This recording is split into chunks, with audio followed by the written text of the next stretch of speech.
Hey guys, welcome back. My name is Leland Baptist, and thank you guys for tuning into this channel. We have a few videos that you guys know about. One of the last ones is actually why you're in foreclosure. Well, today we're going to take a step further, and we're going to talk about the economic cycle and more the reason why you're in foreclosure. Okay. So many of you guys are aware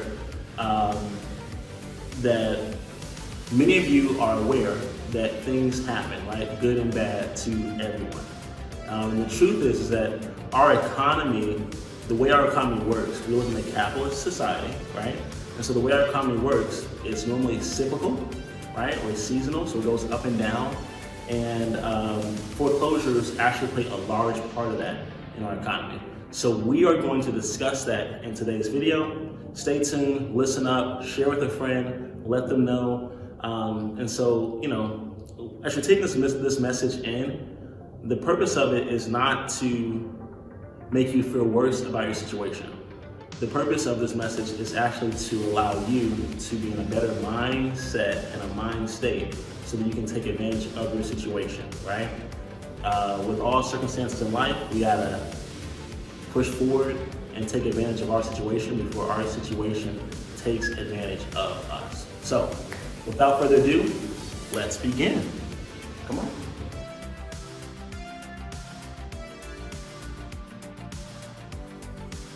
So as I mentioned in the very beginning of the video, that foreclosure is not necessarily your particular fault, right?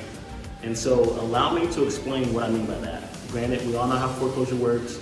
Either someone is able to pay their monthly mortgage payments or not. In the event that someone is not, they can go into what's considered a technical or a actual default, right? So technical default, we already discussed that in earlier videos. So let's talk about this real quick. The first thing I want everyone here to understand is that we live in a capitalist society and we have an economy. And every economy, every exchange, everything that we do in this society, in this economy, is truly built off of something called supply and demand, okay? Now, believe it or not, for our global economy, for our, what we consider our country's economy, all right? So if you look at our country as being a macro economy there, from our country's view, there's a constant supply and demand. There's an exchange of hands. There's money exchange. There's an economy, right? There's a system.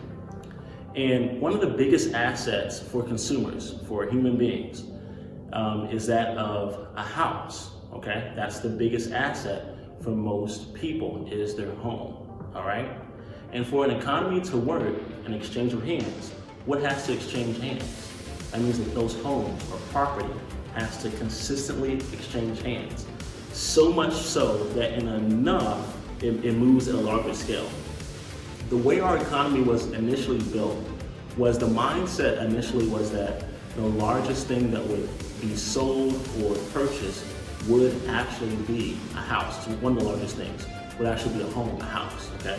Now with technology, thank God we can build digital products and digital things, but initially when our economy was initially created, it was initially created to sell things that are larger, right? Wagons, cars, horses, buggies, livestock, sometimes human beings, unfortunately, and then also houses, right? So the idea is that the house would sell for more than a car, okay? So that's what comes into play when I have here supply and demand. All right, so keep that in your mind, supply and demand. All right, now the basics of how supply and demand works is the following. One, the less of something, in this case a house, the less houses that are on a market, the higher the demand, or the higher the price of something. For those of you guys who are big Michael Jordan fans or sneakerheads, if they only had 500 pairs of Jordans or Yeezys or whatever else people wear for their feet, then that price, that demand goes high because of the lower supply, right? If there are less houses being sold, okay, then the demand, the price will be higher. Something that you're seeing in today's economy in 2019 and 2020, you're noticing that there are a lot more people, building houses, okay? There are a lot of people building houses, flipping houses, right?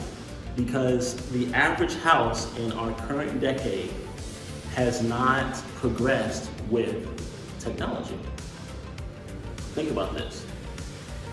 Your cell phone, or the average person's cell phone, who has a smartphone, that cell phone went from the 70s and the 80s, the 90s, 2000s, and has progressed, right?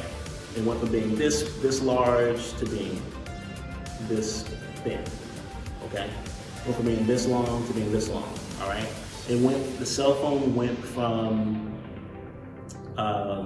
only being able to dial or being attached to some sort of a landline to being able now to surf the internet, take pictures, and etc. Okay, that is the progression, a great example of the development of technology. All right, it's an upward ticking map or graph. Now, ironically, the average housing stock that's out there right now in our economy, it has not progressed. It has not increased. So think about that, all right? There's not a lot of newer homes on the market. When you think about 2008, 2007, 2009, when it was the aftermath of the economy crashing, right? There were a lot of vacant houses. Hope we don't say houses, all right? There were a lot of vacant houses. So where there were more houses on the market, right? More for sale signs, more foreclosure signs, there was an increase in supply. And because there was such an influx of supply, it lowered demand, okay? Now we have a higher demand. We have a higher demand in today's economy right now with less homes, okay? I want you to follow me on how this plays into your particular foreclosure and what's happening, okay?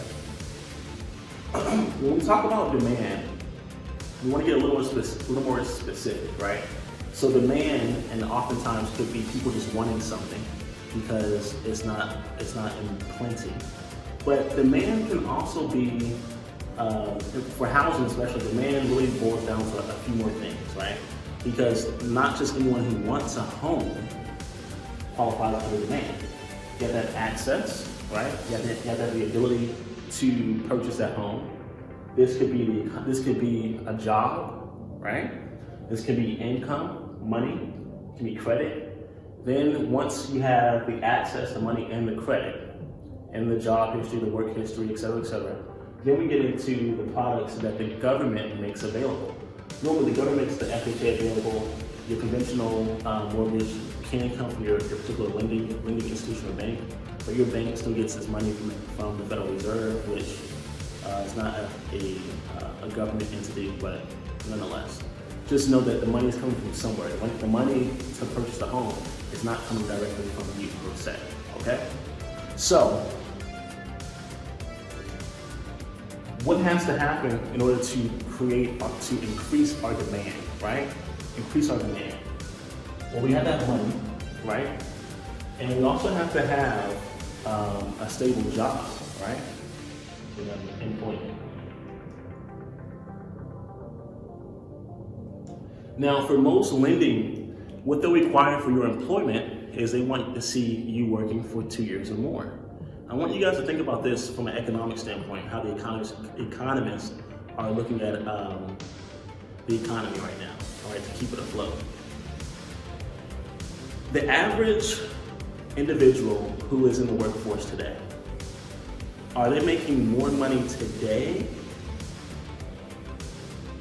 or less money today? So if we were to take a snapshot of how much someone's making today, and let's say we go 10 years back, who's making more money, right? Another question for you to think about. The average person in today's workforce, all right? The average person in today's workforce, are they working over 2 years? Have they been at the same job for over 2 years? Yes or no? Now, I want to ask that same question. I want you to answer it on your own. And I want you to think about 10 years ago, 10 years from today. was that individual working longer at the same employer, okay? Now think about that. All these things still play into demand because you have that access, right? You have to qualify for these programs in order to buy a home. You'll notice that, I think it was 2 years ago, FICO, Fair Isaac Credit, whatever organization, the FICO, the credit score guys, they went ahead and they increased the credit range, okay? What's interesting about that is that they increased the credit range, but FHA did not increase their credit requirements. Think about that. Why is that so important? Because what used to happen, what happened a couple years ago was that I believe the credit limit was maybe 800 or something like that, and now it's up to like 900. Okay, or it's going to be up, up to 900 as a range. So the credit has gone from it used to be maybe 300. I don't even know that they went to 300, but let's say 300 all the way to, I believe it was probably 300 to 800, and now it's 300 to 900 basically, or 850. Why? Because it's still a way to create demand. Now, let's say you're in foreclosure and you understand supply and demand, but you're in foreclosure, and your current economy, there are less houses available. What we're seeing right now is that banks are not as aggressive because of our current economy to take over properties. And that gives you guys a huge opportunity, all right? And as I mentioned before in other videos, feel free to check out our webinars, the free information, take advantage of all the tools, options that we have available, and resources that we give you guys. But what we're seeing right now is a lot more housing stock is basically laying dormant, all right? And you could be one of those individuals who is living in a home, or you're living in your own home, right? And maybe you're behind 12 months on your payments, right? The bank hasn't knocked on your door, and you haven't, necessarily called them to tell them, hey, I'm still here, right? And the reason for that is because of supply and demand. Now, what's going to happen is eventually the goal for supply and demand, and for every economy, and for economics period, is to find an equilibrium point. Once that equilibrium point is found, it's going to be optimal for the economy, right? There's going to be more buying and selling, more blah, blah, blah, okay? So they're cautious at the moment in lowering the requirements for FHA and lowering the requirements for people to purchase homes. What's going to happen, what I believe in the next 10 years, is they're going to lower the requirements for purchasing homes. Absolutely. Without a doubt. And they're going to do that in conjunction with handling more homes being available, more new stock, more newly built homes, more foreclosures being on the market. And to make sure there's not a huge recession, they're going to lower the requirements to give people the demand to purchase, all right? So what does that mean for you? That means that if you are in foreclosure, or if you have been in foreclosure, one, it's a bigger game that's at play here. And the game here is economics of supply and demand. That's one. Number two, you need to understand what you should do if you are in this situation, okay? What you should do if you are in this situation. Because things do change, things will change. And you need to make sure that you put yourself in the best position to be successful, to protect your family, and to stay away from homelessness, okay? We don't want, our goal is not to have anyone homeless. Our goal is to equip you all with information, with knowledge, so that you can take action on your own, all right? If you need our help, if you need our assistance, reach out. We need you guys to take action, all right? You must take control of your situation before your situation takes control of you. Thank you so much for your time. I hope this has been informational and maybe even inspiring. Thanks so much. Have any questions, let us know. Drop comments below. Like I said, go to the free webinar, and see you all on the next video.